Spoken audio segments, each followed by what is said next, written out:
Le mariage est considéré comme une union de deux personnes, voire deux familles, dont les conditions sont régies par une institution traditionnelle, religieuse ou judiciaire. Ce acte qui par le passé est noble est relégué au second plan en laissant place à des unions libres, à des familles recomposées, d'où le choix du thème aujourd'hui, le mariage, un choix ou une nécessité. Chers téléspectateurs, bonjour et bienvenue.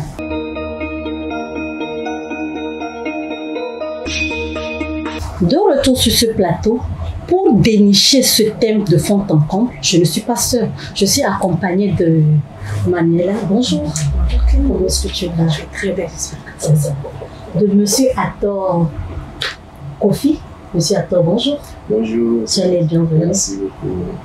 Et de Madame Sandrine. Madame Sandrine, bonjour. Bonjour ma belle, comment tu vas? Je vais bien, merci, chez vous. Ça va. Avant de revenir dans le vif du sujet, on fait une petite pause pour la rubrique Amazon de la semaine.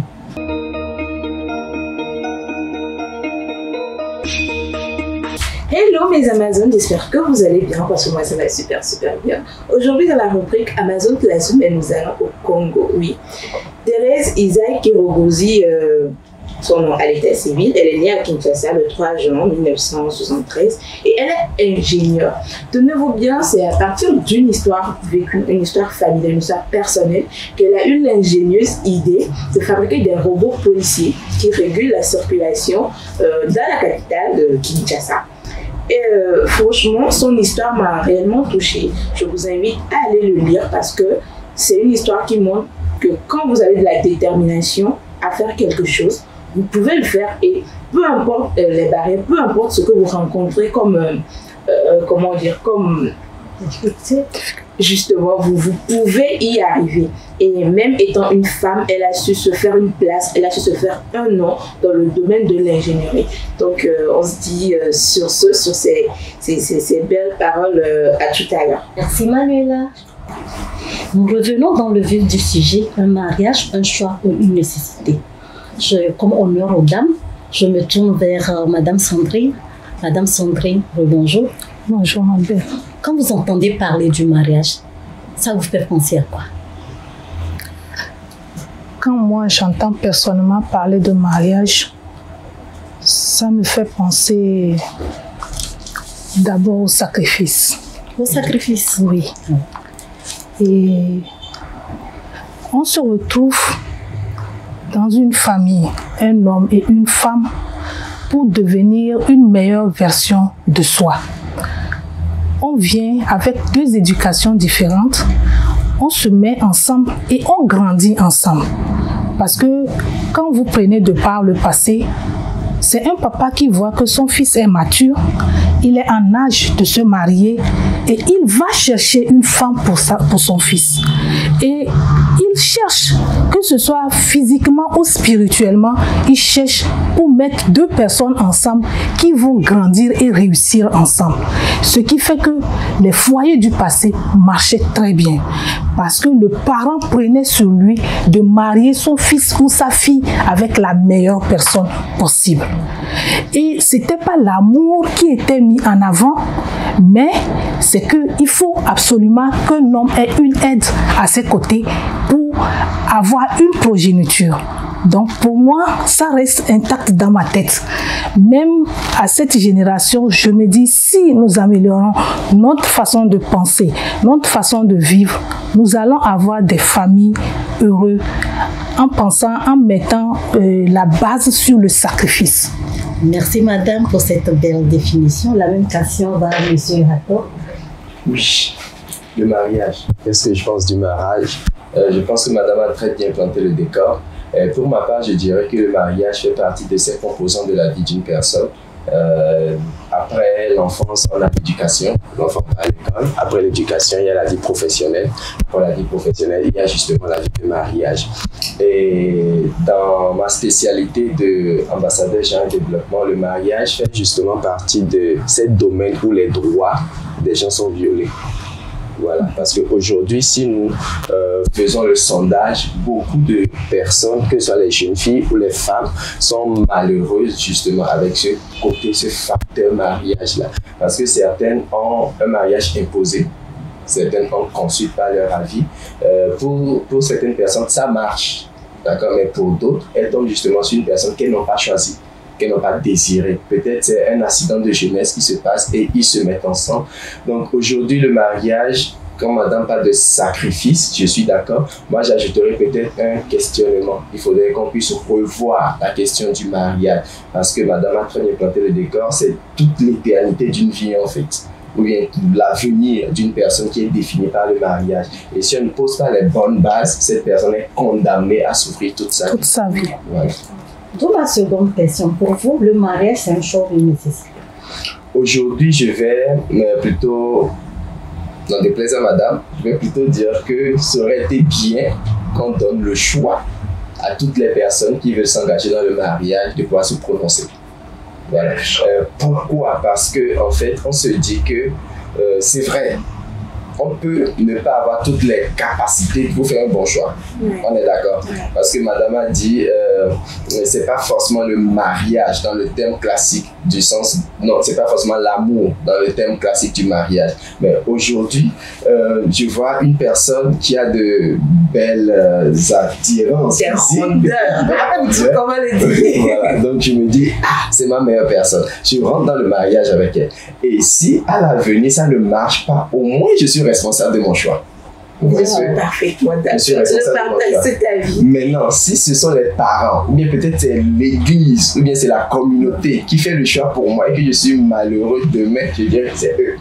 Et ça fait 2 fois plus de malheur. Vous voyez un peu? Donc je dirais que ce serait bien si on laissait le choix à toute personne, mais toutefois avec des conseils, avec des accompagnements pour pouvoir assurer voilà, un certain minimum. Donc je devine en même temps que pour Maria et pour madame, le mariage c'est une nécessité. Oui, le mariage c'est une nécessité, mais à nos jours, les jeunes peuvent choisir de se marier ou ne pas choisir, mais il faut laisser vraiment le temps au temps de se connaître, de permettre aux parents de donner leur avis, de chercher spirituellement et physiquement si vous êtes compatibles. Parce qu'on ne va pas juste prendre la convoitise et dire on va se marier. Non, la convoitise, parce que c'est les seins, c'est les fesses, c'est le beau visage que tu as vu. Mais tout ça là peut passer. Mais il faut que quelque chose reste pour que vous restiez ensemble jusqu'à la fin de la vie. D'où la question suivante, quel est l'intérêt du mariage? L'intérêt du mariage d'abord c'est procréer. On est ensemble pour procréer, pérenniser notre espèce en tant qu'humain. Et l'intérêt du mariage, c'est que même quand nous prenons au niveau de la Bible, la femme est une aide pour l'homme. Donc quand la femme vient dans la vie de l'homme, c'est pour être à ses côtés, procréer, aller au champ avec lui, l'aider dans tout ce qu'il fait. Quand un homme va au champ et il revient, il a sa femme qui est devant, qui porte son fagot de bois. Aujourd'hui, c'est pas ça. Nous tous, nous allons au boulot, mais quand on revient, on s'occupe de nos maris. Il faut qu'ils mangent bien et il faut s'assurer que tout est propre dans la maison et ça fait plaisir à l'homme. Et l'homme, lui, il se sacrifie pour assurer. La femme a besoin de cette assurance-là. C'est à cause de ça qu'elle s'accroche. Oui, elle s'accroche à un homme parce qu'elle a besoin d'une sécurité. Elle a besoin de quelqu'un qui rentre et qui dit « Ah, il y a une ampoule qui manque ici. Il y a « Ah, ma chérie, aujourd'hui, tu ne te sens pas bien. Qu'est-ce qu'il y a? Tu as une mine. » C'est de ça que la femme a besoin. Mais l'homme, lui, il a besoin d'un soutien. La femme est comme un pilier dans la vie de l'homme. Vous avez si bien énuméré l'intérêt, les avantages du mariage. Je me tourne vers M. Ayaton. Dites-moi, est-ce que dans le mariage, il y a aussi les désavantages? Beaucoup de désavantages. Parce que pour moi, s'il faut se marier, c'est beaucoup plus pour répondre à un besoin qui n'est pas forcément la procréation. Peut-être je voudrais mettre en place quelque chose pour ma vie, j'ai une ambition.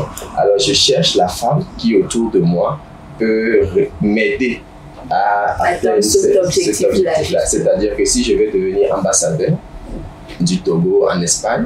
Donc, mon choix de mariage fait une Espagnole. Les hommes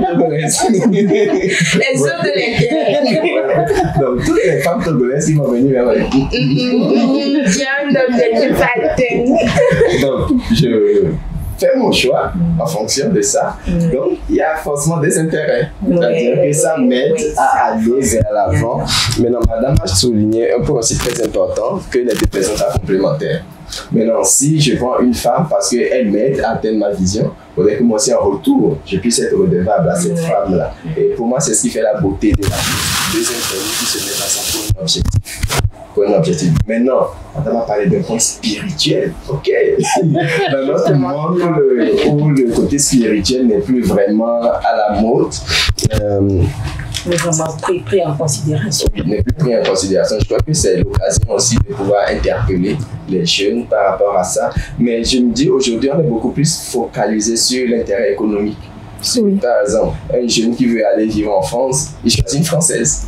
Et voilà, il dit je t'aime. L'objectif, en fait, c'est d'aller. Oh, il gagne la loterie. Une femme se marie. Voilà. Oui. Je disais, est-ce que vous êtes sûr que si vous vous basez sur ce critère pour choisir, le mariage là va durer, ou bien après 2 ans, 3 ans, vous divorcez? De toute façon, je pense que ça dépend de la force de cette ambition qui vous unit ensemble. Pour certains, ça dure. En fait, 2 personnes peuvent se mettre ensemble pour construire une entreprise, pour construire quelque chose. Et là, c'est pour toute leur vie. Ils font des enfants. Ces enfants qui sont condamnés à travailler dans la même entreprise des enfants. En fait, c'est pour ça que les entreprises familiales sont beaucoup plus abondantes en Occident. Parce que c'est un objectif. Oui, pour eux. Et les parents, en fait, ils veillent à ce que, comme madame le dit, ils veillent à ce que les compagnons et les compagnes de leurs enfants épousent cette vision-là. Donc, l'enfant n'a pas le droit d'aller choisir une autre personne qui ne va pas l'aider. Donc, on dit non, parce que tu as peut-être le PDG après ton papa, donc tu dois prendre une fille d'une bonne famille et vous vous mettez ensemble et vous continuez. Est-ce que pour vous, cela, est-ce que c'est bien pour vous? Est-ce que le fait là justement d'imposer le choix en quelque sorte, non, tu te maries pas dans cette famille, non, tu dois pas aller dans cette famille, là-bas là, il ne faut pas les bonnes choses, là-bas il ne donne pas des enfants, là-bas ils sont poliés. Est-ce que ce n'est pas mieux de laisser le choix aux enfants, comme on le disait au début plutôt, de pouvoir faire? Oui, je suis d'accord que chaque enfant ait le choix d'abord de choisir de se marier ou non. Voilà. Parce qu'aujourd'hui, on choisit. Est-ce que je veux me marier? D'accord? Parce que moi, dans ma famille, il y a tellement de personnes qui ne sont pas mariées. Et quand on parle des gens qui ne sont pas mariés, on n'en a pas l'air, mais tous les prêtres, en fait, ils choisissent de ne pas se marier. Toutes les sœurs religieuses, ils choisissent de ne pas se marier. Justement. Donc, on est dans une société où, au moins, on a le choix. On choisit de ne pas se marier. Donc, maintenant, nous, on choisit de ne pas se marier en servant Dieu ou bien en servant nos intérêts. Voilà. Donc, maintenant, quand on passe cette étape-là, avec qui est-ce qu'on va se marier? Maintenant, à moi de voir mon intérêt. Est-ce que je veux une vie paisible, je veux des enfants, je veux ceci, ou bien je veux juste atteindre un objectif économique. Donc, si c'est ça, je fais mon choix en fonction. Entre amour et argent. Entre amour et argent.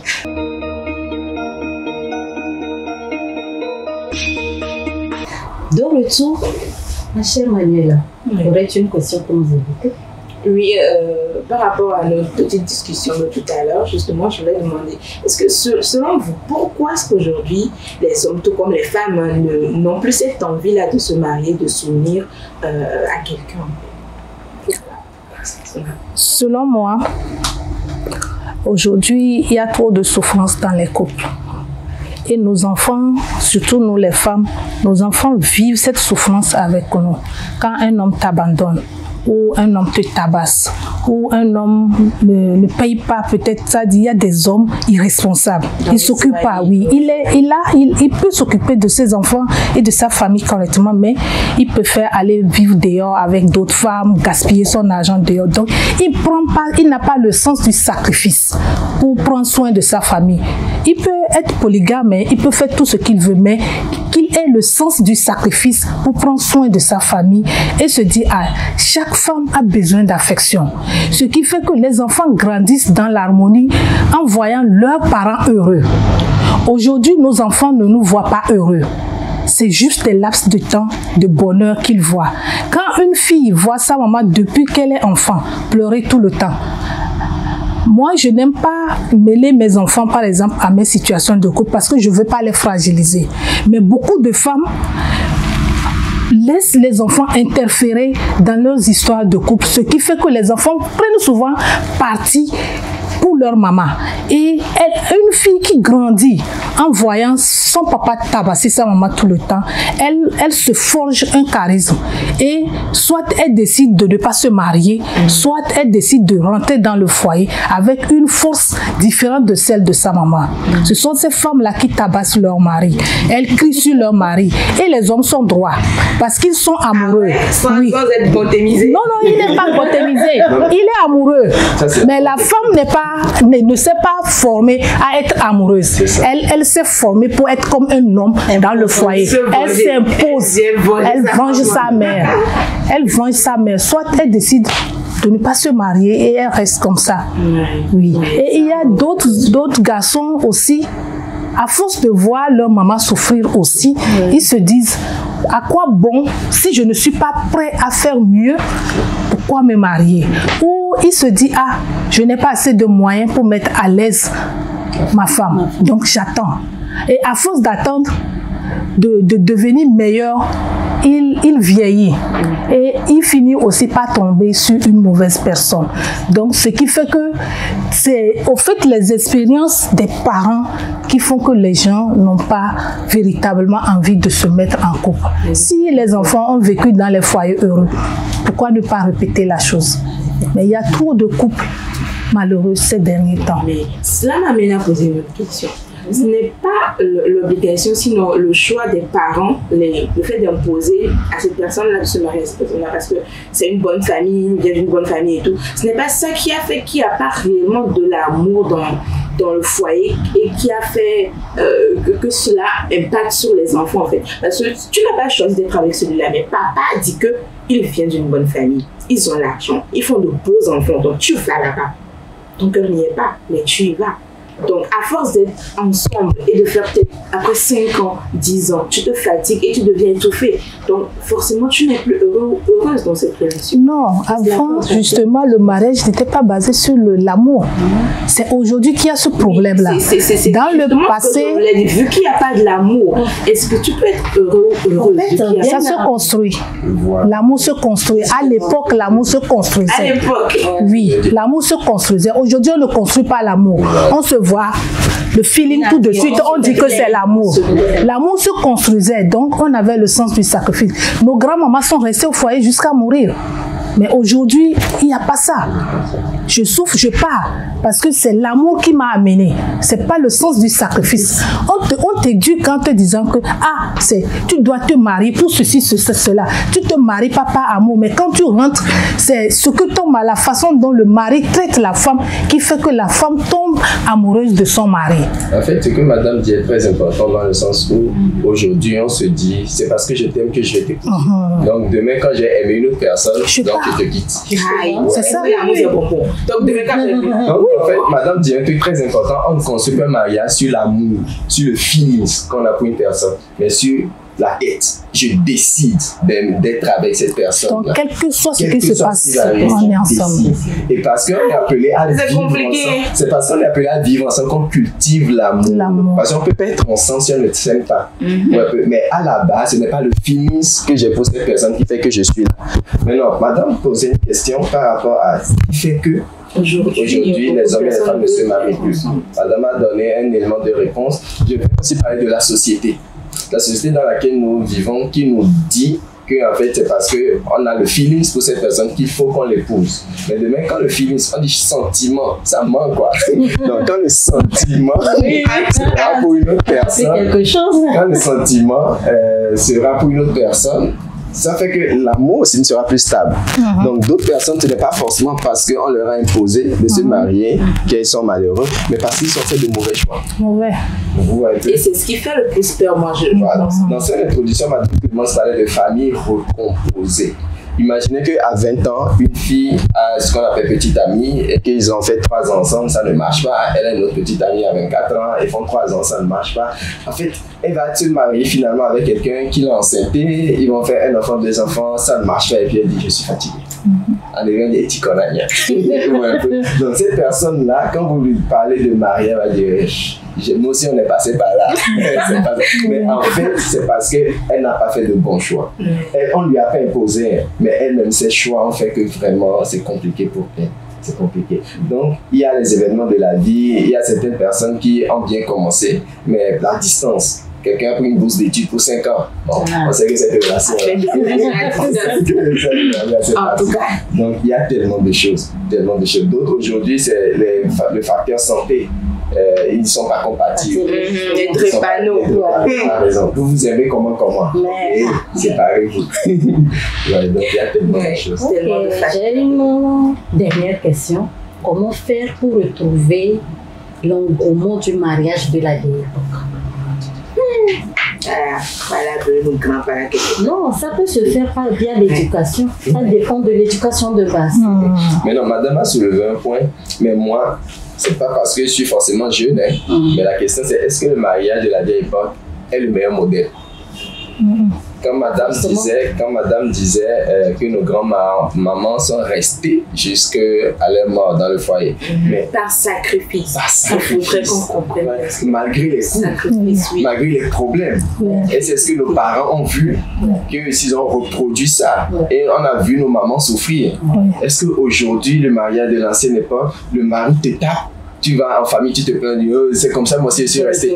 Si j'étais parti, est-ce que tu allais venir? Surtout avec l'infidélité. Ton mari te trompe, on te dit les enfants comme ça. Mais toi, tu n'as pas le droit de le faire. Voilà. Ouais. Donc, est-ce que, madame, qu'est-ce que vous en pensez? Pour moi, c'est l'éducation. C'est l'éducation.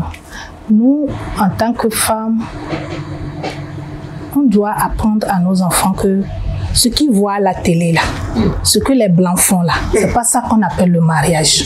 C'est pas moi qui dis. Même non seulement je ne vous coupe pas la parole, la télé-réalité diffère même de la vie même des blancs.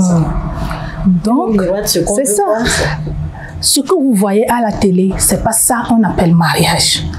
Donc, le mariage, même si aujourd'hui nous avons le choix, l'enfant a le choix de choisir son conjoint, mais je reviens encore sur la spiritualité. Parce que c'est pour ça que ça ne marche pas. Chacun de nous a couché avec qui. On transporte un bagage spirituel souillé. Toi pareil, moi pareil. Et nous sommes partis nous cacher à l'église avec nos vices. Chacun est un loup caché à l'église. Nous sommes sales, souillés. Toi, un homme, tu étais en train de faire tes affaires, tout marchait. Parce que tu n'as pas voulu chercher à savoir spirituellement avec quelle femme tu veux t'unir. Tu vas bobo. Tu fais un mariage pompeux. 2 jours après, on te renvoie du service. J'aime ça. Tu perds ton boulot. Ou tout de suite, tout commence par dégringoler dans ta vie. Malheur sur malheur. Et tu ne comprends pas pourquoi. Mais est-ce que ce n'est pas par manque d'éducation, par faute d'éducation? Oui, c'est ce que madame dit. Nous sommes là pour éduquer nos enfants. Moi, aujourd'hui, je dis toujours, quand mon enfant va m'amener, mon garçon, je n'ai qu'un seul garçon, quand il va m'amener une fille, si je ne vais pas chez le charlatan pour demander la fille là, spirituellement, est-ce qu'elle est compatible à mon fils? Parce que la femme, en venant auprès de l'homme, c'est pour le faire réussir. Normal. Oui. Quand il a une étoile qui brille, quand elle vient s'associer à ton fils, il réussit tout de suite. Maintenant, si on oublie l'aspect là, on prend le feu et l'eau, on met ensemble. L'eau va venir éteindre le feu par amour. Et vous êtes là ensemble par amour. Et par amour, vous finissez par vous quitter. Donc, même si 2 personnes ont le choix d'être ensemble, permettez aux parents d'aller chercher. Les pasteurs aussi nous trompent. Mais en tant que parent, cherche. Prie dans ta chambre. Tape sur ton ventre. Réveille-toi à minuit, à 3 heures du matin. Est-ce que cette fille-là et mon garçon peuvent aller ensemble? Si tu n'as pas de réponse là, prie pour qu'ils se séparent. ils vont se séparer naturellement. Il n'y aura même pas de problème. C'est pour une bonne cause. C'est pour une bonne cause. Vouloir aux parents. Le fils ne saura pas. Je ne vais pas me quereller avec mon fils. Non. Quand il m'amène une fille, c'est à moi de chercher à savoir, est-ce que la fille là est bien pour mon fils spirituellement? Elle peut être belle, gentille, tout. Mais moi, je veux que mon enfant réussisse dans la vie. Donc, absolument, j'irai chercher. Et si elle n'est pas compatible là, moi, je vais prier pour qu'ils se séparent. Justement, moi, vous mettez sur vous maintenant. Pas dans le même cadre, mais j'avais un projet de voyage sur le Mali. Tout était prêt. La maman n'était pas d'accord. Elle est partie. Elle a fait jeûner de prière. Comme si de rien n'était. Le mariage, et je dis le mariage, le voyage. J'en ai vécu ça. On n'est pas obligé de nous disputer avec nos enfants. Non, la fille que tu m'as amenée, je ne la veux pas. Et c'est en ce moment qu'on active l'amour là. C'est quand on dit non là, que les deux là, oh, laisse-les là-bas. C'est en ce moment qu'on active l'amour. Non. Nous avons l'obligation de montrer à nos enfants que vraiment, le mariage, c'est le sens du sacrifice. Quand les femmes viennent vers moi à l'entreprise et on discute, ah, mon mari m'a trompé, je lui faisais confiance. Je dis, mais qui t'a dit de lui faire confiance?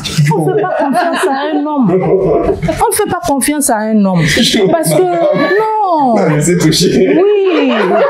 C'est triste. C'est triste, mais pour qu'un homme soit fidèle, c'est que depuis son enfance, on l'a inculqué la crainte de Dieu jusqu'à se remplir dans sa tête. Sinon, l'homme, naturellement, c'est un prédateur. Donc, si tu rentres dans le foyer en te disant que ton mari, c'est un prédateur, il peut à n'importe quel moment trouver une autre femme quelque part, tu oublies la jalousie. Et tu te... Oui. C'est une éducation. C'est pas facile. Oui, c'est un apprentissage. Après, le prédateur, c'est naturel chez l'homme. C'est naturel chez la femme. Tu vas apprendre. Je vais soulever une chose que madame a dit qui m'est très important, c'est le côté spirituel dans la vie dans laquelle nous sommes aujourd'hui. C'est vrai qu'en tant que jeunes, nous avons nos projets, nous avons nos ambitions, mais il ne faut surtout pas perdre de vue le côté spirituel. Et madame a fait une analogie entre l'église et chercher spirituellement. Ouais. Il y a ces deux côtés-là où on se confond. Parce que certains vont à l'église pour la religiosité, parce qu'il faut aller à l'église le dimanche, mais ils ne sont pas spirituels. Vous voyez un peu? Parce que normalement, la vraie spiritualité, c'est être en contact avec l'au-delà, poser des questions. Mais si par exemple je suis en face d'une femme et que je ne peux même pas savoir quel type de femme elle est, donc en fait je ne suis pas spirituel. Tout est mélangé. Donc au-delà seulement du mariage, je pense que madame l'a tellement bien dit, toute notre vie doit être réglée en fait sur ce carnaval-là. Comme madame a parlé de son voyage, tout ce que nous devons faire spirituellement, quelle est la portée de ce que je veux faire là. Et je pense que c'est sur cette base, maintenant, pour que les hommes et les femmes puissent avoir un mariage heureux, il faut qu'on puisse aller à l'information, qu'on puisse rechercher avec quel type de femme est-ce que je peux me marier. Ce qui fait que ce n'est plus le choix, mais en fait, c'est la bonne personne. Je ne vais plus choisir par la convoitise, je ne vais plus choisir par les ambitions, je ne vais plus choisir ceci, mais choisir une femme. Peut-être qu'elle n'est pas belle, mais c'est elle qu'il me faut. Peut-être qu'elle n'est pas ambitieuse comme moi, mais c'est elle qu'il te faut. Je pense que et tu vas grandir, tu vas réussir. Voilà, sur la base de l'éducation. Ok, je crois que notre temps est terminé. Et votre intervention a fait office de mot de fin. Donc, je laisse en même temps madame pour son mot de fin pour clôturer. J'encourage les femmes pour rester au foyer. C'est très important parce que quand tu refuses d'être au foyer, tu vas faire quoi? Tu vas passer d'homme en homme. Donc, soit tu décides de ne pas rester au foyer, soit tu décides d'être en dehors du couple, et bien de prendre soin de toi, d'avoir une certaine dignité pour que les hommes ne t'embêtent pas. Ça, c'est important, même si vous n'êtes pas au foyer, gardez votre dignité. On marque une petite pause, on se retrouve juste après pour l'astuce beauté.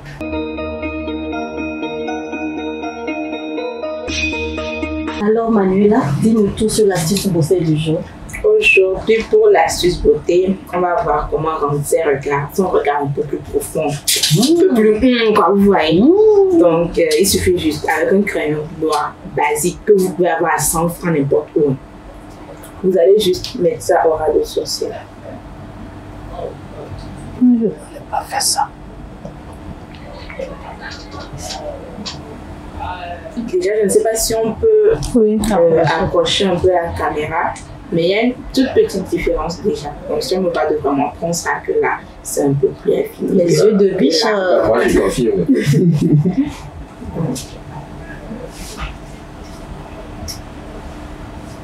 Juste ça, et ça change quand même un tout petit peu quelque chose sur votre visage. C'est vrai. Donc, ce sera tout pour aujourd'hui. Vous pouvez appliquer cette astuce n'importe quand vous voulez. Et c'est à 100 francs seulement. C'est pas trop compliqué, c'est pas un truc extra. Voilà pour aujourd'hui. Eh bien, nous refermons cette édition sur la citation d'André Marois qui dit ceci. Tout l'art du mariage est de savoir passer de l'amour à l'amitié sans pour cela sacrifier l'amitié. Restez toujours câblés et à la prochaine.